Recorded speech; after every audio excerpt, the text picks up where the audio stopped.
I'm going to start by telling you the honest truth that I've heard from conversations with people across the country, smart Democrats, some still Democrats, some disaffected Democrats, who say that the party has to address some really tough questions. I haven't heard anybody with a list like this, and it's a list that I put together, getting kind of the consensus view of a number of very smart people, some of whom have left the party, as I said, but some of whom really want the Democrats to be able to not just win the White House back, but to build the kind of a sustained coalition or kind of movement that Donald Trump has built to try to figure out how things have gone.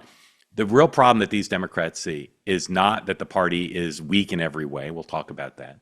The real problem they see is the party has its head in the sand, enabled by the people in what I call the dominant media, who are not wanting to ask the hard questions because they're hard and they're embarrassing in some cases. They're difficult. Instead of doing that, they just have their masks and their shields on, their Trump derangement syndrome inside their blue bubble, and they're not even asking the right questions, let alone trying to figure out what the answers to those questions are.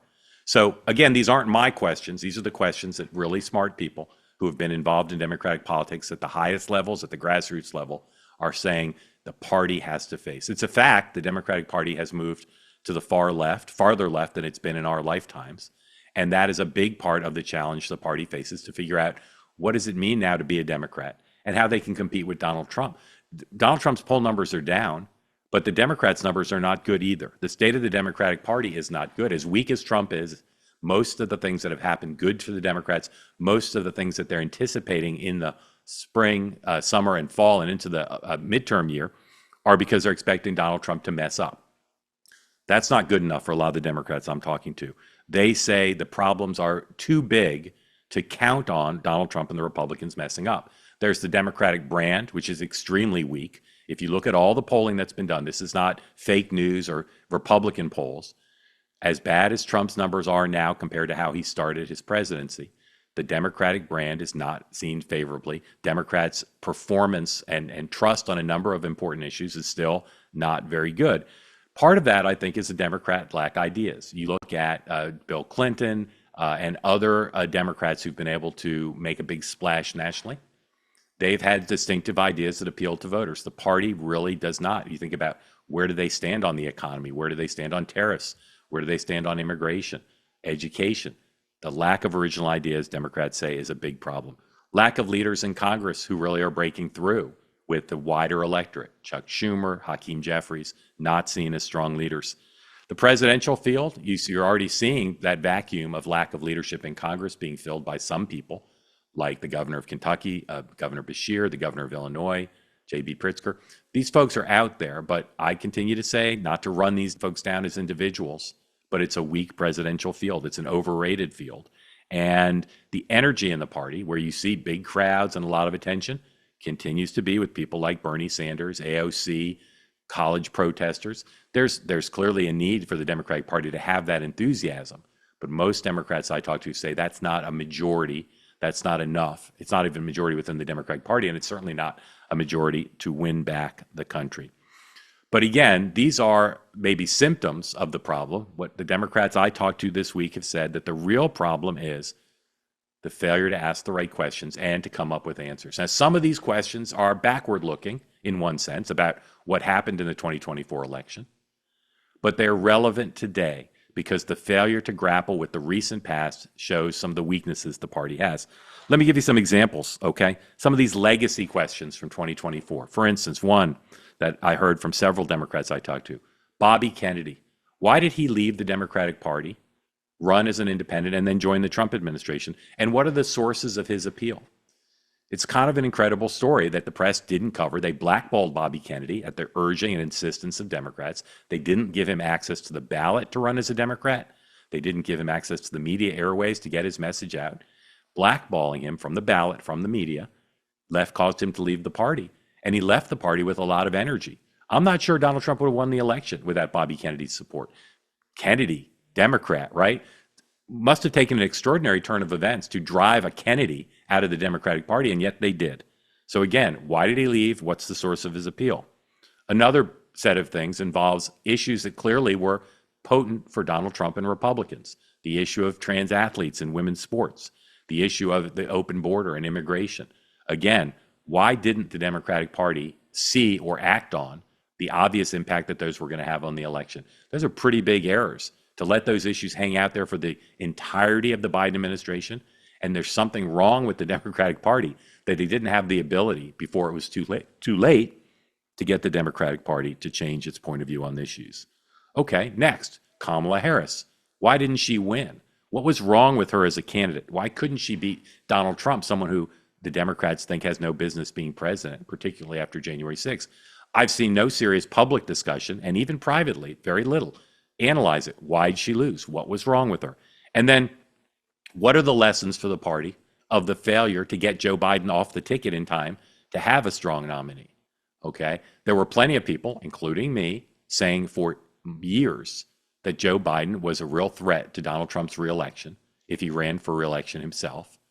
And yet the party did not have the capacity to force him off the ticket until the very last minute, when plenty of these Democrats and others will say it was too late. How and why did that happen? Okay, those are backward looking, but the Democrats I've talked to say they have to be addressed. There has to be a conversation about it. So recently, some Democrats have started to been asked this question. What happened with Joe Biden? How did the party not act on what seemed apparent, his mental decline? Here's Elizabeth Warren being asked that question. Do you regret saying that President Biden had a mental acuity? He had a sharpness to him. You said that up until July of last year. I said what I believe to be true. And you think he was as sharp as you? I said I had not seen decline. I'm not singling her out because very few Democrats want to grapple with it. Because to grapple with it is to acknowledge, A, that Biden had decline that they all saw, and they didn't have to see it in private. They could have seen it in public. And to grapple with the question of how could a party commit that kind of malpractice? Here is Bernie Sanders grappling with the same question on Fox News. I want to play a clip from this BBC interview from former President Biden. Take a listen. It was a hard decision, but... Regrets there?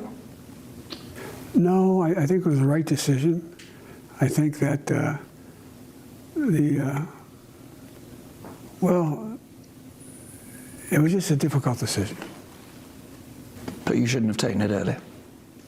Well, I don't think so. I mean, I don't know how that would have made much difference. So should President Biden have gotten out of that race earlier? But I'm not going back a year. You're not going back? No, I'm not. I don't want to. Isn't that a big part of where the Democratic Party is? No, it's not. It's nothing to do with Biden right now or Kamala Harris. The question is, what is the fundamental issue in politics? Which side are you on? Well, he's right that that's a fundamental issue. But the Democrats I've talked to say, if you fail to grapple with it, you don't have credibility with the public, and you don't understand the dynamics of the Democratic Party. Now, it's not like in 2028 they're going to face the exact same issue. But the Democrats, again, who some in the party, some who've left the party, say it's an embarrassment, and it gets away from an authentic discussion. All right, those are the backward-looking ones. Now I'm going to tell you some of the ones that are germane right now that these Democrats say must be discussed, not just privately, but out in the open, if the party's going to have a chance to have a revival and a strong chance to win the White House. The first one has to do with the media and what kind of information Democrats are taking in. What are the sources since about 2015 that Democrats have relied on to say, what do we know about the world? What do we know about Donald Trump's appeal? What do we know about how our party is doing? And these Democrats say if they continue to stay in their blue bubble, it's not just about Pete Buttigieg going on a podcast that Donald Trump's going on. It's about consuming programs, including programs like this, that try to find the truth about the party rather than just relying on things that keep them from the truth. It's pretty fundamental. Now, I'm sure some people on the left will say, well, that's what the Republicans do. They're just watching conservative media. They see plenty of things like CBS News that they can take in and understand what's going on the other side. So that's one. Then there's another one. Again, these are hard questions to grapple with. Gender. What kind of party does the Democratic Party want to be regarding men and women? And what some Democrats said to me this week, one in particular with a fair amount of emotion, is, are strong men who are strong by traditional definitions or roles, are strong men welcomed in the Democratic Party? Or is the Democratic Party not want to be welcoming to strong men? It's a tough conversation to have, because there's plenty of people in the party who would say they don't want traditional gender roles to play a role in the party. So that's a tough one. Here's another one about speech. What these Democrats said is, for a lot of people in our party, if somebody says something we don't like, if we find it to be offensive or negative or not consistent with our worldview, we call it hate speech, or we call it racism or misinformation or fascism. Is that the way to deal with dissenting voices, to make it a big, broad party, to make it a stable party, and to adapt to changing circumstances? These Democrats see an intolerance in the party for dissent, and they think that's not a good way to build a party. All right, another one about coalitions, okay? How to build the biggest possible tent, how to draw people in. And what some Democrats say is they're deliberately excluding people. They're taking groups of people and saying, we don't want that group in the party. And one prominent example is people in big tech. Big tech, and this is a huge irony, big tech was instrumental in trying to help Hillary Clinton win in 2016, instrumental in helping Joe Biden beat Donald Trump in 2020. And yet now you see lots of tech leaders saying they don't feel welcome in the Democratic Party. And they're taking their influence, their money, their capacity to affect public policy conversations, and they're saying, we don't love everything about Donald Trump, but we're welcome in the Republican Party. Democrats have said to too many groups, in the view of the people I talk to, not just that we're not going to court you aggressively, but that we think it's a positive to kick you out of the party, that we are better off as a party to exclude rather than include. And that is seen by my sources as a real problem. Next, can Democrats appeal to Latino voters if they're not honest about how Donald Trump improved his standing and support with Latino voters, including on the issue of immigration? For years, Democrats told themselves, if we're tough on the border, we'll alienate Hispanic voters. We can't do that. Better call them Latinx and say we're for the Biden policies on the border. Well, the data is pretty clear, and you can see it in focus groups and polls. A lot of Latino voters who are in this country legally, they don't want an open border. And so it turns out for at least some of those voters, the Democratic theory of the case was exactly backwards, that supporting tougher policies on illegal immigration actually can appeal to Hispanic voters. Democrats haven't had that conversation. My sources say they need to. Young voters, okay? Young voters supported Donald Trump in numbers that are baffling to so many Democrats. They need to figure it out. Young voters historically have been a pretty big source of support for Democrats. And instead, what you see is a lot of young voters see the Democratic Party as not cool. You think not that long ago, Barack Obama defined cool for younger voters and many others. And now what you see is a Democratic Party that doesn't seem to have the capacity to communicate with young voters in a systematic way to be the cool party. Now, part of that might be that a lot of the Democratic leaders are 70, 80 years old, but it's also, in the view of my sources, a cultural problem, a communications problem, a symbolism problem, a personality problem. How can the Democrats have an honest conversation about why young voters supported Donald Trump? Maybe the biggest one is working class voters, union voters. Again, they move towards Donald Trump. How do Democrats who are in denial explain that? How do they come to terms with the fact that the parties have flipped? Being the working class party is a good thing to be in politics for all the obvious reasons in terms of numbers. There's a lot of working class voters. And yet Democrats haven't seemed to find a way to have that conversation. So let me tell you a story now. It's about a guy named Leo Grillo who was on a road trip across the country, and he came across a dog. It was a Doberman who was severely underweight and clearly in big trouble. Leo rescued that dog, and he named him Delta. Sadly, though, Delta is just one of many animals that needed help, which gave Leo the inspiration to start something called Delta Rescue. It's the world's largest no-kill, care-for-life animal sanctuary. They've rescued thousands of dogs, cats, and horses from the wilderness, and they provide all their animals with what they need: shelter, love, safety, and a good home. This dedication, this everlasting love for animals, that's Leo's mission, and it's his legacy. Delta Rescue relies solely on contributions from people like all of us. So if you want caring for animals to be part of your legacy, speak with an estate planner, because there are tax savings and estate planning benefits to giving. You can grow your estate while letting your love for animals live well into the future. Check out the estate planning tab on their website to learn more, and you can speak with an advisor. We call a dog man's best friend for a reason. You can help those who need it most. So please, right now, visit deltarescue.org to learn more. Again, today, go to deltarescue.org. Here now, based on my reporting over many years and very intensely over the last couple of weeks, the 7 rules Donald Trump has for making decisions. First thing is, he knows who to ask. You know, if you got a national security issue, presidents are going to ask their Secretary of State, they're going to ask their Secretary of Defense, their national security advisor. And Trump does that. He'll talk to the usual people. Some of it's very linear, but some of it's not. Some of it is out of the box. He'll talk to someone in his office, a business leader who's in his office for a meeting on a totally unrelated topic. He'll say to that person, what do you think I should do about Iran? He's famous for asking people at his 2 clubs in New Jersey and Florida, what do you think I should do? 2 clubs in Florida and 1 in New Jersey. People say, well, that's kind of random. Why would he ask some random, waiter or gardener or business leader something where there's not a linear way that they're involved in the decision?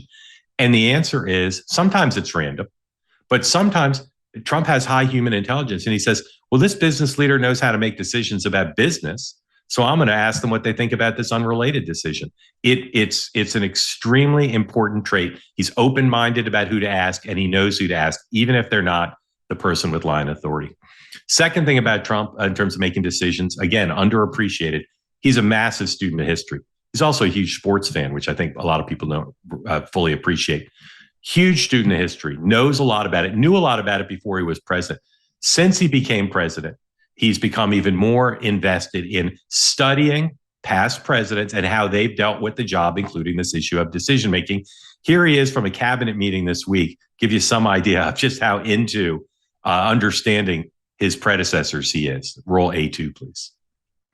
President Polk, he was sort of a real estate guy. He was, people don't realize he was he was a one-termer, but he was a very good president. But, and I'm not sure I should be doing this, he actually gave us the state of California. He was the one. And then you have Dwight Eisenhower, who was a very underrated president, built the interstate system, and he was the toughest president, I guess, until we came along, but I don't mind giving up that crown because I don't want to. He was not a Republican, to put it mildly, but he was, he was a 4-termer.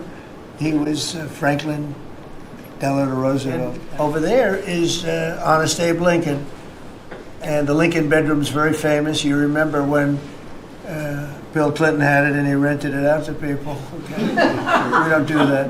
You have John Adams, and it's they were the first occupants of the White House, 1800. And so the guy can go on and on about every president, and not just in kind of a funny or superficial way. He knows the lessons of the past presidents, and he's learned from them, and it informs his decision making. The clearest example to me is the Forever Wars. He knows that Lyndon Johnson's presidency crashed on the shores of Vietnam. He knows what happened in Afghanistan with his predecessors. He knows what happened in Iraq with George W. Bush. And learning those lessons, understanding past errors made by his predecessors is a huge part of how he makes decisions as president. That requires knowing both what they did and the impact of what they did, and he does. Okay, number 3, Trump rule for decision-making. Make no decision before it's time. People will say, well, Mr. President, you have to decide this by X date, or you previously said you would make this decision by August 1st, so you have to make it by August 1st. Trump runs on his own clock when he's making a decision. When he's got a choice, he feels absolute freedom to reach whatever conclusion he wants to long after the conventional timekeeping would suggest he has to decide. It's an extremely valuable trait. Not everybody can get away with it. Trump can, but knowing that anybody tells him, you got to decide this by X, either because of some external deadline or because he set a deadline previously in public or in private, he just doesn't care. He does not make a decision until he absolutely has to, and sometimes not even then. It's an extremely risky thing to do in some cases, but that is a big part of Trump's decision-making that sets him apart from a lot of other leaders, a lot of other previous presidents. All right, number 4, Trump matches the decision to the specific problem, okay? He sometimes will be guided by very simple, simplistic, good versus bad, right versus wrong principles to make a choice. But sometimes he'll say, well, no, on this choice, it's really got to be kind of bloodless. I need data. I need to make a very strategic decision. It all depends on the nature of the facts on the ground for whatever the choice is, whatever decision he has to make, the nature of that decision. Some leaders will say, I'm just always going to say what's right, what's wrong, right? Some leaders are going to say, well, I'm just going to go on the data. I'm just going to be like Richard Nixon, Henry Kissinger, just a bloodless decision. In studying Trump, what I see is a guy who, again, matches each decision to whatever the specific is. Doesn't feel hemmed in by either the simple, a good versus bad, moral, amoral, or I got to decide based on data. It's all situational. Again, I think that's a very realistic and strong way to make decisions as president. Number 5, making the decision about what to do, it's only the first step. Trump focuses way more than most presidents do on execution and implementation of any decision he makes. He knows that the decision's important, but it's only the first thing you got to do. So I'll give you an example. As a candidate, Trump decided after the train derailment in East Palestine, Ohio, that he was going to go, right? And there was some question, should he go? Should he not? He wasn't president. Would he disrupt things there? All the normal things that go into that kind of choice. Trump decides to go. Now, most presidents or presidential candidates, having decided to take a trip like that, they tell the staff and expect the staff to go out and implement it, right? Like, where's he going to go? What are the photo ops going to be? How long will he be there? Trump considers that packed to the decision. It's wedded to the decision to go. So when he decides to go, Trump thinks of everything like it's a movie and he's the star of the movie. So Trump says, okay, we're going to go. Now, what are we going to do there, right? So Trump decides to go to East Palestine, and the trip is widely considered historically now as a huge success. It helped him contrast himself with Joe Biden. It helped him contrast himself with the other Republicans who at the time were challenging him for the nomination. And that was somewhat about the decision to go. You didn't see Joe Biden go right away, and some controversy over that. It's part of why Trump went. We also didn't see other Republican presidential candidates go. So you make the decision to go. But as I said, for Trump, that's just the first step. Look at how effective he was in speaking. This is just one of many things, moments when he was on the ground in East Palestine. But look how effectively this is staged. Look at the folks behind him. Look at what he says. Here's Donald Trump in East Palestine. To the people of East Palestine and to the nearby communities in Ohio and Pennsylvania, we have told you loud and clear, you are not forgotten. You are not forgotten. We stand with you, we pray for you, and we will stay with you in your fight to help answer and the accountability that you deserve. We'll have that accountability. It'll all be out there very clearly. All right, I said Palestine. I meant Palestine. I think I said it right once and wrong once. All right, so that's a very well-staged set of remarks. But again, the whole trip was, walking around, being shown things by local officials, talking to voters on the ground. This is a photo op at a fast food place. Like, this is, for Donald Trump, part of the decision. He didn't decide to get arraigned in Georgia when he was indicted. He had to go do it. But he was heavily involved, right, in the decisions about, okay, what am I going to do? What kind of press access am I going to give? What am I going to do with the mugshot on social media? All those things. It's the same as president. When he says, okay, we're gonna change what we're doing on tariffs, or we're going to bomb Iran, that's the decision.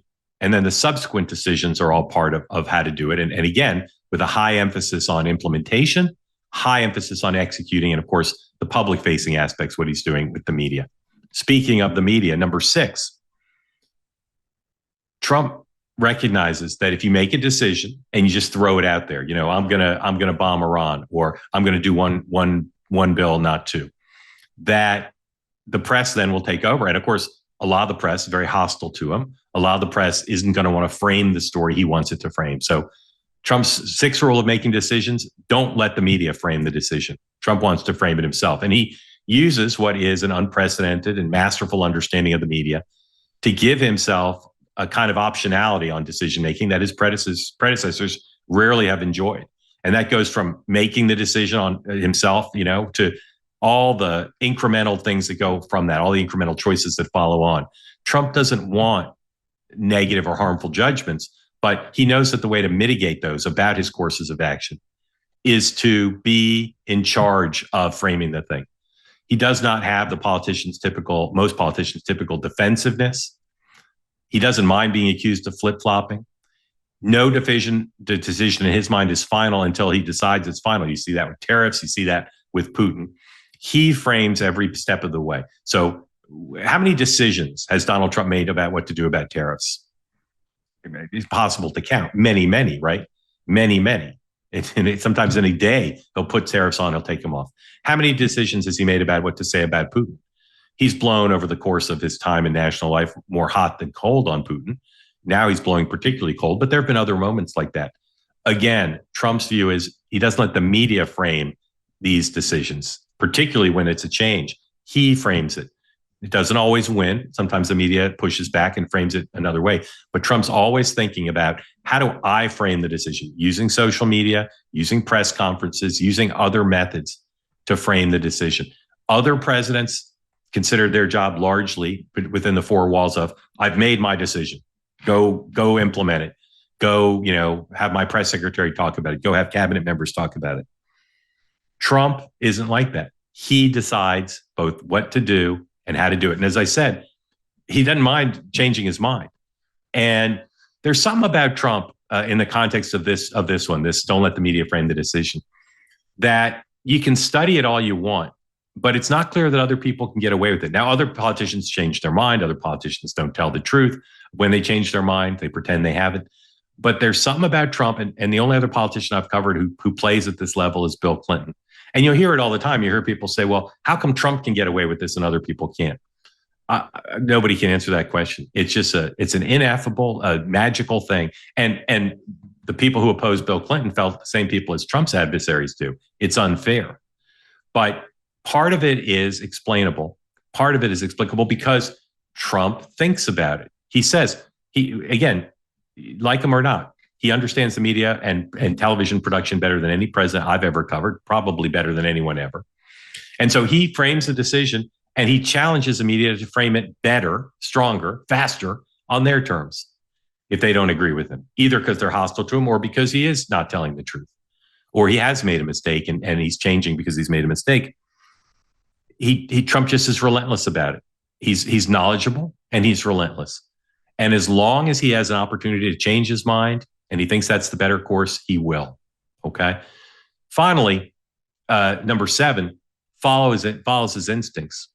And this one, you could say, runs counter to all most of the other stuff I've listed here in the previous 6 ways Trump makes decisions, because the rest of them are largely about doing things with a method, sometimes with a madness, but always with a method. Following your instincts runs counter to that. It says basically, it doesn't matter who you consult, right? It doesn't matter if you know anything about history. It doesn't matter what the timing of the decision is. It doesn't matter what factors go into it in terms of data. It doesn't matter what implementations there are or what the media's role is. For Trump, what matters is his gut. And that is how he's made a lot of decisions. He does all these other things, but in the end, Trump believes following your instincts is key. Now, other presidents have felt that way at times, but have more doubt. Trump has doubt. And when you talk to people who are around him as he's making big decisions like with Iran, he's got doubt. Fear may be too strong a word. I would say he's quite concerned about making a fateful decision, like the Iran decision, bombing Iran. Iran might have launched a missile and hit U.S. Americans. Iran might have unleashed terror cells in the United States. There were a lot of risks involved in that decision. And Trump doesn't like risk, doesn't like errors. He certainly doesn't want to make a bad decision as president. He wants to make good decisions. But he believes in his instincts in the end. And I've said this before about Trump, and it fits in this context perfectly. He has extraordinary instincts about human beings, and he's very at peace when he makes a decision. Other presidents I've covered sometimes will agonize a little bit more. When Trump decides, in the end, takes in all the data, all the consultation, all the planning, but in the end, when he makes a final decision, and again, it's often at the very last minute or beyond what a normal president would say is the last minute, if his instincts tell him to do A and not B, he's largely at peace with that. And his focus it moves from self-doubt, oh my goodness, should I have done B? Maybe I should have done B. He moves off of that typically. And his focus is on, all right, implementation. We're doing A, let's get it done. And there's a good and bad about having all this decision making so concentrated in one person, right? The bad of it is there may be people who know more than Trump. The bad of it is Trump can only do so much. Trump can't fly ahead of his trip and advance the thing himself, right? He has to rely on other people, and so much of it comes from him. The good of it is it's all integrated in one man. It's all integrated in a single brain of somebody who has extraordinary judgment, extraordinary instincts. Now that he's in his fifth year in the job, extraordinary experience about how to be a decider as president. And having it all concentrated in one guy allows there to be kind of a unified sense of how to get things done, a through line of what are the factors I'm going to use to decide? When am I going to decide? Now that I've decided, how are we going to implement it? How are we going to frame this for the public through the media and through social media? It's an extraordinary array. And I've thought, as I was doing reporting for this, how dissimilar is this from his predecessors? And the presidents I've covered, both Bushes, Clinton, Obama, Biden. How different is it? And my answer is it's pretty different. There are elements that match the others, but Trump is extremely aware from his time as a business person the importance of making decisions when they're ripe, making them well, and following through. And you think about the big decisions he's made as president. Now, a lot of them, tens of millions of Americans agree with the actual decisions. They don't like what he decided. But if the standard you're judging him by in the first instance is, did Trump make a decision that he liked, and did it work out well from his point of view, not from the point of view of people who disagree with his politics? And then the question is, did it make America better? The verdict on the second one is not in yet, right? We're going to have to see, not just at the end of his 4 years, but probably in some cases years down the road. But does he get what he wants? Did he do at least some damage to Iran's nuclear capability? Did he pass a reconciliation bill that fulfilled a lot of his campaign promises? The answer is yes. And I will go back continually and look at every big decision he makes, and including ones he's made in the past. We don't really know yet what the results are, but all the ones going forward, and say, almost always, they're reflective of these 7 principles that Trump uses to make decisions, and they serve him well from his point of view. 7 rules for making decisions that make Trump different than other presidents, and which, as I said, from his point of view, serves him well. He is a confident decision maker. The process itself can be chaotic. There are times when, in all of his consultations, he expresses some doubt. He's working it. And he's getting to the point where he feels comfortable making the decision. And as I said, Trump's timeline is different than everybody else's. So regularly people say, well, what's he going to do about X, or what's he going to do about Y? Tariffs, every day now for weeks. And the answer is he's going to do a lot of things. No decision is final. And Trump will make decisions serially until he gets to the point where he's happy with how it ends or the clock runs out. If you're a homeowner in America, you need to listen to this. The FBI is warning about a type of real estate fraud on the rise called title theft, and your equity is the target. Here's how it works. Criminals forge your signature on just a single document, then use a fake notary stamp and file the document with the county. Just like that, on record, they own your home. Using your ownership, they can take out loans against your equity or even sell your property. And you won't know about any of this until foreclosure or collection notices show up in the mail. That's why I'm partnering with Home Title Lock, so you can protect your equity and find out today, right now, if you're already a victim. Use my promo code MARK at HometitleLock.com, and you'll get a free title history report and a free trial of their $1 million triple lock protection. That's 24/7 monitoring of your title records, urgent alerts to any changes, and if fraud does occur, their U.S.-based restoration team will spend up to $1 million to fix it. Don't be a victim. Protect your equity today. That's HometitleLock.com, promo code MARK. My reported monologue on a very big media story that has implications, I think, for the whole country. It's about the media, but it's about more than that. It's a story in some ways about 2 people.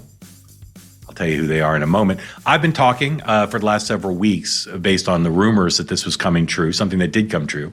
Bari Weiss taking over the editor-in-chief role of CBS News. I've talked to journalists, political people in both parties. Some of them get what's going on, and they've helped inform my views today. Some of whom definitely do not, and they've informed my views as well.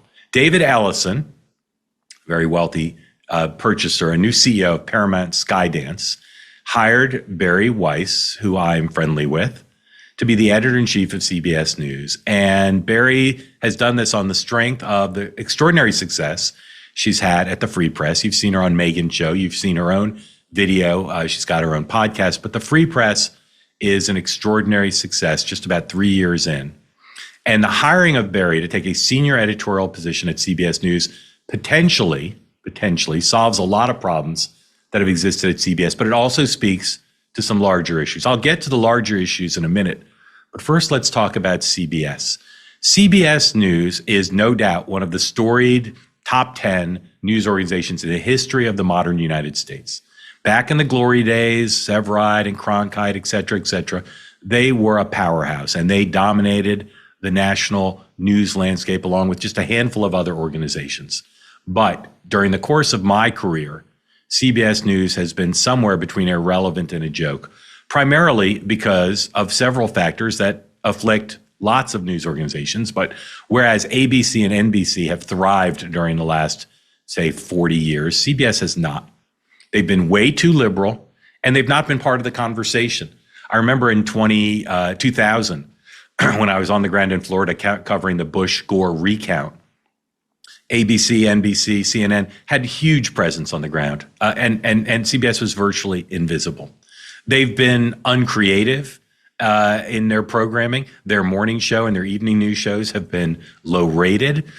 They have not been good on digital. For the most part, they have been a news organization in serious decline.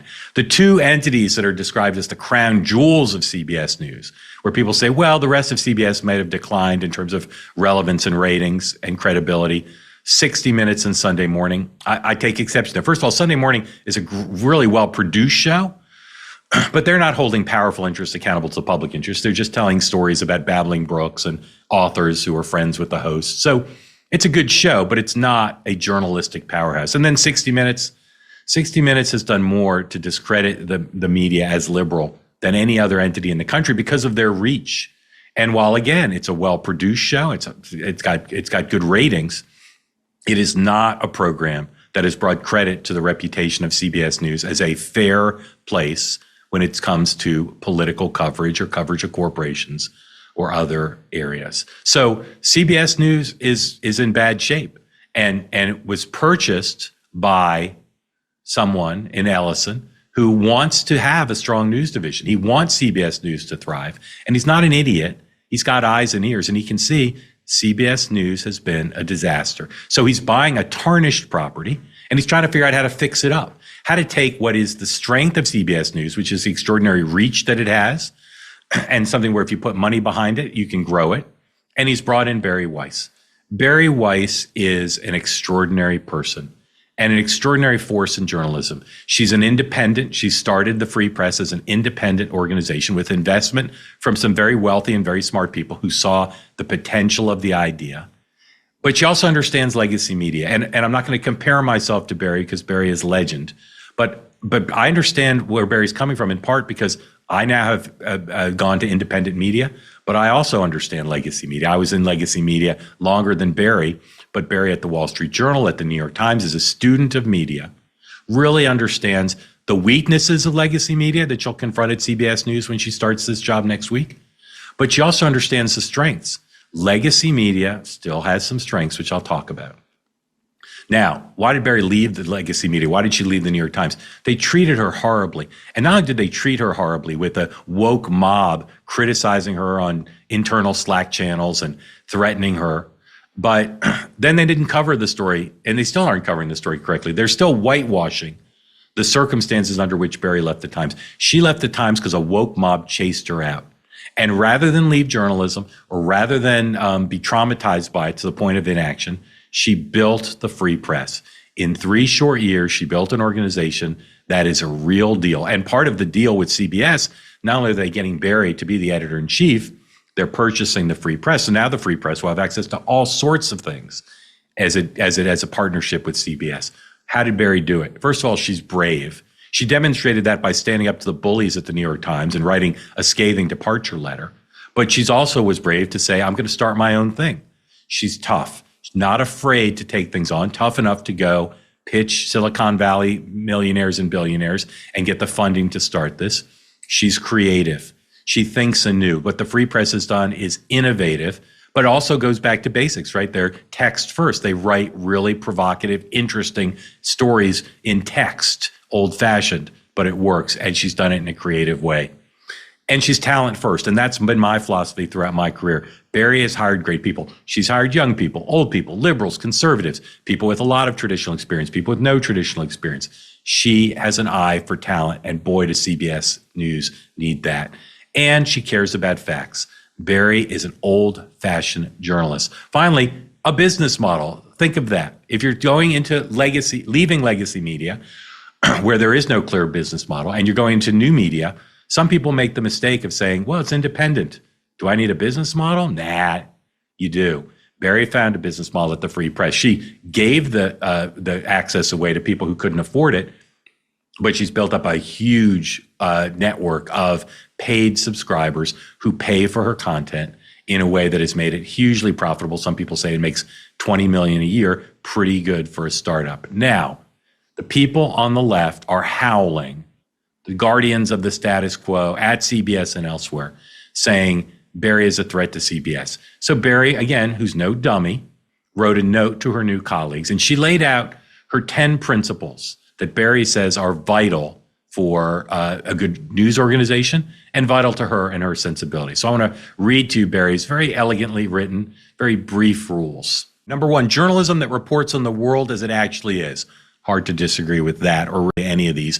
Journalism that is fair, fearless, and factual. Journalism that respects our audience enough to tell the truth plainly wherever it leads. Journalism that makes sense of a noisy, confusing world. Journalism that explains things clearly without pretension or jargon. Journalism that holds both American political parties to equal scrutiny. Journalism that embraces a wide spectrum of views and voices so that the audience can contend with the best arguments on all sides of the debate. Journalism that rushes towards the most interesting and important stories, regardless of their unpopularity. Journalism that uses all of the tools of the digital era. Journalism that understands that the best way to serve America is to endeavor to present the public with the facts first and foremost. Anyone who knows Bari Weiss's career and has looked at it seriously will not be surprised by those 10 rules or how sensible they are or how needed those exact rules are, not just by CBS News, but by pretty much everybody in the legacy media. So rather than say, hey, we've got a decades-long record of failure here at CBS, our new boss seems to have a direction to try to make the news division relevant and popular and successful. Rather than welcome that, how has Bari been received so far? This has been rumored for a while, so these sensibilities are not new. But in the wake of the formal announcement, here's what some people said. This is from The Independent, a quote from a CBS News staffer. CBS is not a good place right now. People are literally freaking out. People are using words like depressing and doomsday. It feels like some sort of doomsday. Okay, that's what they're saying to the people at The Independent. Doomsday. You know what doomsday is?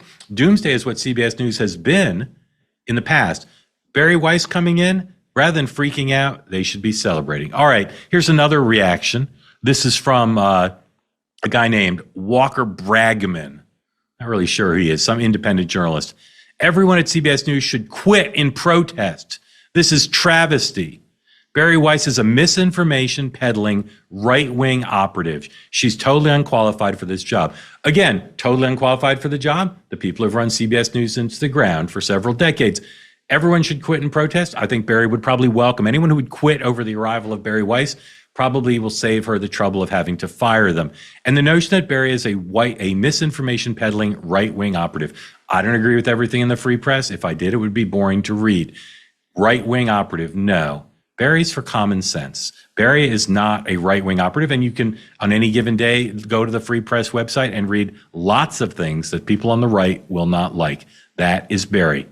Here is the very famous Nicole Hannah-Jones of the New York Times. Here's what she says about Bari. In case it wasn't clear, the anti-DEI crusade has never been about merit. Zero news experience, never been a reporter. elevated to editor-in-chief of CBS News, one of the most storied institutions in the nation. Well, I don't know how long the statute of limitations is on storied, but again, this comes at a time when CBS needs help. Bari, zero news experience. No, actually, Bari has lots of news experience, and the proof is in the pudding. Bari has built, in 3 years, a very successful news organization that breaks the mold, changes the terms of the debate, and changes the game. Finally, what would be a chronicle of the failure of the left to understand what time it is without the inclusion of the estimable Keith Olbermann? Here's his tweet.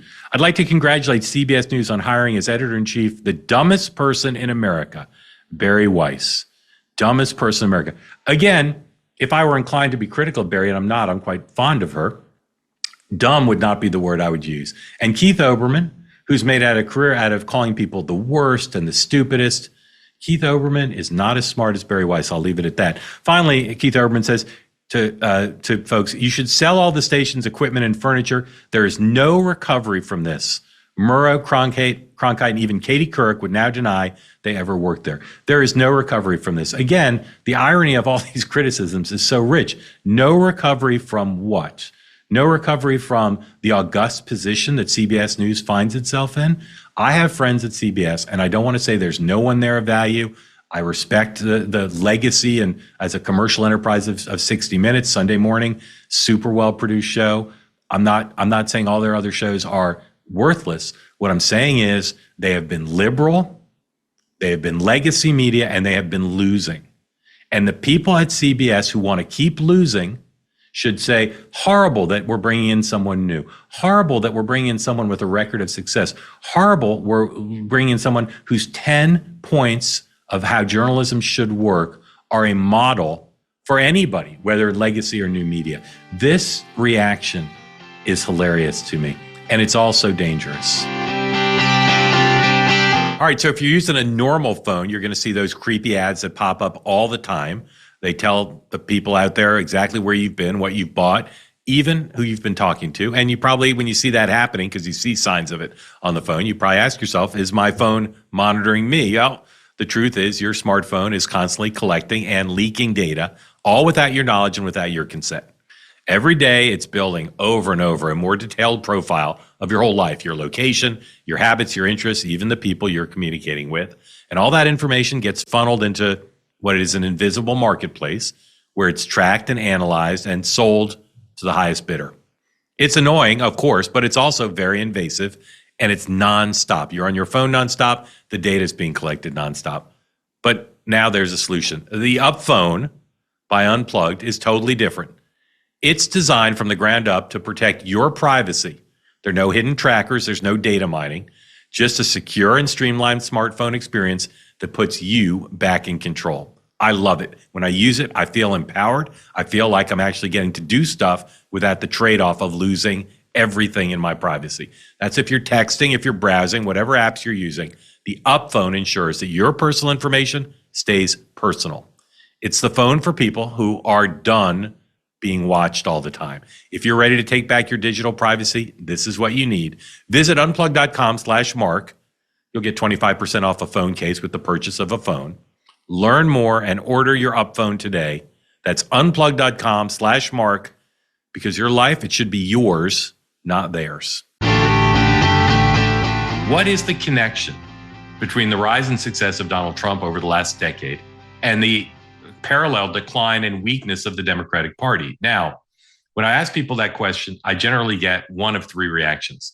If I ask somebody who has Trump derangement syndrome that question, they say, well, Trump is a total failure, so it's a silly question. There's no need to think about the connection between Donald Trump's success and the decline of the Democratic brand because Trump's a failure.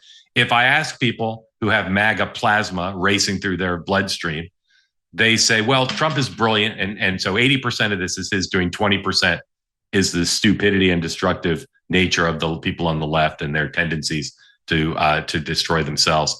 Now, if I ask people of an analytical bent, I think they give me the correct answer, which is there is a very big connection between the two, but it is difficult to quantify it. It's very, though, important to understand. There's no doubt that Donald Trump has had failures over the last 10 years. Of course, he lost the 2020 election. But there's also no doubt that he's won twice and that right now he's dominating our politics and that Democrats are in trouble. Trump's poll numbers aren't great, but they're better than the Democrats. And I ask Democrats all the time, the worse you think Trump is, the stupider you think he is, the more ineffective, the more out of step with public opinion, the more you must think your own party is a catastrophe because you're losing to this guy. He's got better poll numbers than the Democrats do. Now, I think this is a topic that's worthy of a book or at least a 5,000-word essay someplace like the Atlantic magazine or wherever. Don't have time for this now, but I will lay out what I think would be a pretty good book. This storyline, this dynamic is, to me, the framework for what is the best explanation for what's happened in our politics in the last decade, maybe more. And I think it's also the biggest clue to what's going to happen next. Beyond winning 2 of the last 3 presidential elections, Trump has accomplished a lot. There's stuff that he's accomplished that you may not think are great, but they're things he set out to do. He just got the trade deal with Europe, trade deal with Japan. He's presided over an economy where the NASDAQ and the S&P are way up. Inflation is not fully tamed, but it's lower than it was under the previous president. Passed the tax cut bill. Lots of investment coming in from the private sector, both American companies and overseas. Again, achieved goals that conservatives have wanted for a long time. Gotten rid of DEI, not just from the public sector, but forced a lot of private companies to get rid of it. Scaling down lots of government departments, including the Department of Education. Changed the way, the ability of trans athletes to participate in women's sports. Gotten the Ivy League colleges, many of them, to change their policies. Successfully bombed Iran's nuclear facilities. And many other things. And I'll add to the list NATO, getting NATO countries to pony up more money. Now, again, some of these things are only positive in the eyes of Trump backers, but I think there are 4 things at least that are objectively in the interest of the United States. One would be immigration, controlling the border. Trump has clearly in this area, and all 4 of the areas I'm going to list, he's clearly done some things that people rightly say are overstep. That these policies have some downsides, but controlling the border is something that's in the national interest, something a majority of the Americans want. Trump has created a spectacle, but he's also shifted the paradigm on what it takes to close the border and how effective it can be. Number 2, tariffs. Okay. Trump has changed the paradigm there too. Lots of these countries now are doing what the United States wants. The coverage this week of the deal with the EU, favorable to the United States, favorable to Trump. Even news organizations that don't normally say positive things about Trump have said this is in the United States' interest. Trump got a good deal out of this. And again, the goal is clear. He wants to re-engineer global trade by leveraging the U.S. market and other American advantages without hurting the American or global economy. Right now, that appears on track. It's early. These deals are not fleshed out yet. But I'll say again, this is another area of a Trump achievement in the national interest. Other presidents didn't do it, just like closing the border. And Democrats just pretend it's just a total failure. Same with number 3, controlling the size of the workforce. Trump has turbocharged the capacity of a White House to control the size of the bureaucracy. He already has eliminated a lot of positions. He plans to eliminate more. This concept that we've had for decades that the federal government's just going to keep growing. He's figured out a way to change that. Again, popular, not in every respect, overreach in some areas, but this is another area that Democrats are simply criticizing. Finally, as I mentioned before, NATO, where Trump has ensured that terms and conditions apply now to be a member. He's changed the relationship from one where the European countries were free riding and freeloading to one now that's more transactional. It's a post-globalist arrangement in which the alliance can live on, but on terms that are far more favorable to the United States. Now, again, I say again, in each case, there are objectively downsides to what Trump has done. But I'll say also in each case that overall, these directionally are positive and popular. And no other recent president has had the requisite desire or drive to change the status quo in such a fundamental way. In this country, the Democrats simply accentuate the downsides of these achievements. They find and highlight the weak links, and there are weak links, rather than grappling with what's actually happening that I think is more important, that the trends in this country in terms of public opinion have fueled Trump's rise in capacity to get stuff done.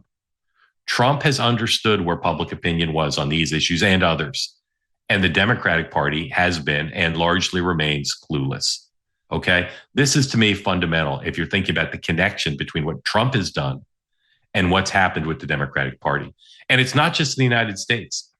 Trump has read the mood of where things are and these issues and others, and the Democrats have failed. The American left has failed on these and other issues. So if you look at Europe and the other industrialized democracies in the West, you see the same conditions that have grown over decades that have caused a rebellion against the parties on the left. Out of control mass migration, out of control crime, the dominant influence of wokeness in all sorts of cultural institutions, the LGBTQ changes that many have seen as overreach, particularly in the area of trans, censorship, overregulation, cancellation, neo-socialism, all these things exist in other countries. Kim Strassel has written about what's happened to the United States in the Wall Street Journal. Very good focus that most Democrats haven't even thought about. Open borders, unrestrained spending, supports for teachers' unions when they're acting antithetical to the interest of our kids, an obsessive focus on climate change, bashing the police, being against Israel, the dominance of identity politics. All of this has caused Democrats in this country to lose support from demographic groups, independent of Donald Trump, although Trump has taken advantage of that. Imagine if the Republicans rather, were losing support from interest groups that had long been a bedrock of their electoral success. Imagine if the reverse were happening, how much the media would cover it. This is a massive story. Democrats losing support from voters of color, from younger voters, massive. Now, Trump is singular. All these other industrialized democracies, they have the same issues. But what's different is they haven't found their version of Trump. There have been kind of poor man's versions of Trump, but they haven't succeeded. They haven't had Trump's skill. They haven't had Trump's level of aggressiveness, tough enough and determined enough to take on the old order. So what's happened to these other countries with their left parties, their equivalents of the Democratic Party, is they're weaker than they were before, but they're not crushed. They haven't declined as precipitously in most cases the way the Democratic Party has, who is now as low as they've been in poll after poll. I'm thinking about this stuff, and I talk to some Democrats who are, but very few prominent Democrats, whether you're talking about people in elective office, you're talking about activists or writers or people in think tanks, they're not even vaguely grappling with this problem in public. Why? Because they fear that the activist left will push them out of the party or cancel them. And because most of them lack the creativity and self-awareness that's required to say, how did this happen? How far back has this been going on? Some of these trends go well before Donald Trump's rise. When the few Democrats do tepidly and timidly put their toe in the water and say, what have we done wrong? They do it in a way that doesn't really give voice to a full analysis of what's happened and what needs to happen next, because they're afraid, as I said, of being canceled by the left. They're afraid of being out of step with the activist wing of the party. So Neera Tanden, a liberal, advisor to Hillary Clinton, advisor to Joe Biden, one of the smartest people in the Democratic Party, in my experience, very knowledgeable. She wrote an op-ed piece in the Wall Street Journal, not in the Washington Post, not in the New York Times, but in the Journal, a conservative editorial page. And she admitted that the Biden administration that she was part of, a big part of it, in advising on domestic policy, screwed up on the Mexican border. And she called for comprehensive immigration reform. She rightly, in her piece, put in sharp relief all the unpopular elements of President Trump's immigration policies, because some of the things Donald Trump has done are unpopular on the border. But she also felt compelled to call for a path to citizenship for some of the people in this country illegally. That is known by many Americans as amnesty. And she criticized other elements of what Donald Trump has done to try to stay on the good side of her liberal wing of her party. If the Democrats can't figure out how to lead with being tough in 2028, whoever the Republicans nominate, whether it's Vance or somebody else, they'll make mincemeat of the Democrats. In Trump world, they laugh at how even now, even after Donald Trump's victory in 2024 was clearly fueled in large part by immigration, they laugh at how much the Democrats still don't have a clue on immigration and a range of other issues. Then you think about New York City and the nomination by the Democrats of Mr. Mamdani to be their mayoral candidate. The reaction to that, again, reveals how clueless far too many Democrats are about what his election would mean for their brand. Republicans are salivating at the notion of having Donald Trump be able to run against Mondami and campaign against him if he's the mayor of New York City. Now, there are people in Trump's orbit who don't want him to win because they think he'd ruin the city, and some of them have pretty big investments in New York. So there's cross pressure there. But on the left, they continue to not grapple with what it would mean to elect someone with Mondami's background and stated positions on the economy and law enforcement, a range of other issues. There was an op-ed piece of the New York Times by a woman named Tressie McMillan Cottom. She argued that the opposition to Mondami is based pretty much solely on his racial heritage, rather than say the fact that he's a socialist. Okay. New York Post story this week talked about how so many prominent people in the party, in the Republican Party, plan to make Mondami the face of the Democrats. And then you have people like Chuck Schumer, Hakeem Jeffries, the leading Democrats in Congress, both from New York City, Kathy Hochul, the mayor of New York, the governor of New York. They know how dangerous this is politically for the party. They're really worried about it. But except for the fact that none of those three have publicly endorsed Mondami yet, they're frozen in amber because the base does not want to see them be outspoken against the nominee. And they're worried that he may win. But they're not doing anything, at least overtly, to stop his march to victory. Who can solve this for the Democrats? Who can speak out thoughtfully?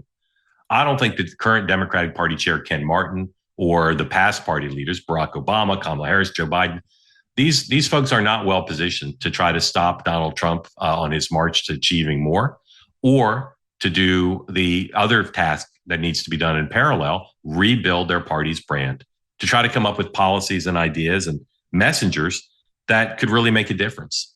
Okay. Trump's going to continue to have success and failures. The Democrats may do very well in the midterms. They may well. But in each case where Trump may have failure, I don't think it has much to do with the Democrats having a capacity to affirmatively and assertively meet the moment, to rethink why voters are so down on their brand, to change their image on the economy, on social issues. Because based on all the available evidence, the Democrats actually, right now, are on worse shape than the polling suggests, because the polling is a snapshot of where we are. They're running out of time. Again, because of the nature of the midterms, because we don't know where the economy will be, we don't know what's going to happen with the Epstein story, it's possible that the Democrats will have a good 2026. But the Democrats I talk to are far less worried about 2026 in the midterms, because this history suggests that even weak, the party could still do well enough to take back the House. What they're worried about is 2028. What they're worried about is the capacity of the party to redefine itself and to win back voters they'll need to win the White House, particularly because they are a party right now without strong candidates. The Democratic brand on its own right now, it appears to be on the wrong side of both the polling and of the history. And that's a big problem. It's a big problem to be on the wrong side of polling and of history. You think back to, where did this start to go wrong? As I said, some of these trends have been around forever. But what's, to me, in talking to the smartest Democrats I know, what to me is their biggest concern is not the history, but the future. How can they fix this when so many of the dynamics on social issues, teachers' unions, the economy, immigration, government spending, relationship with NATO, on so many of these issues, there's no reflection about where things went wrong. And it's very hard for Democrats to criticize Donald Trump and praise him, because if you give him any praise, think about in the first term with the Abraham Accords, ask any Democrat privately, what do you think of the Abraham Accords? Privately, they'll say fantastic. Ask them what they think about shutting down the border. Most of them will say great, huge accomplishment. But in our polarized red-blue America now, it's very hard for either party to praise. And you take heat from the base if you praise Donald Trump, and they're worried about what Donald Trump would do with that praise. But a realistic appraisal shows that Democrats are not getting on the right side of these issues. We're on the wrong side of public opinion, the wrong side of history. These other industrialized democracies, their liberal parties, have survived because they haven't faced Trump. And I'll say again, if you think Trump is a bad political athlete, you're making a mistake. Trump has lots of unpopular policy positions, but he knows how to mitigate them better than the Democrats know how to mitigate theirs. And he fights to get on the right side of issues when he's on the wrong side. Democrats, for instance, are counting on being on the right side of Medicaid and Medicaid spending and people on health care. Trump's not going to sit back passively and be on the wrong side of that. He'll do whatever he can, as much as he needs to change. The Democrats have not shown the same level of awareness, the same level of nimbleness. And so I say, again, this question, how did the Democrats go wrong? And there's plenty of other things we could list. We've talked about some of them here, trying to block Bernie Sanders from winning the nomination in 2016 and 2020, trying to keep Bobby Kennedy off the ballot, lawfare against Trump. There's a whole range of things that are kind of episodic that Democrats did, in part because of Trump derangement syndrome, in part because they were too wedded to the establishment of their party. It's a long list, but the core of the list is being on the right side of the issues that matter to the American people. I still rarely find any Democrats who can speak with passion about how they got on the wrong side of the issue of trans athletes in girls and women's sports. Rarely. They continue to drift back towards the ideological base of the party, which is still not taking into account the thoughts of a majority of the parents in this country on that issue. Same with all the issues related to COVID. Same with all the issues related to the economy, or most of them anyway. This party continues to struggle, and the clock ticks. The clock ticks. They're still more in denial and justification mode than they are in thinking anew. And they're up against a guy in Donald Trump, even though he's a lame duck, who understands this dynamic exactly. He knows where the weak parts are in the Democrats, and he knows where public opinion is.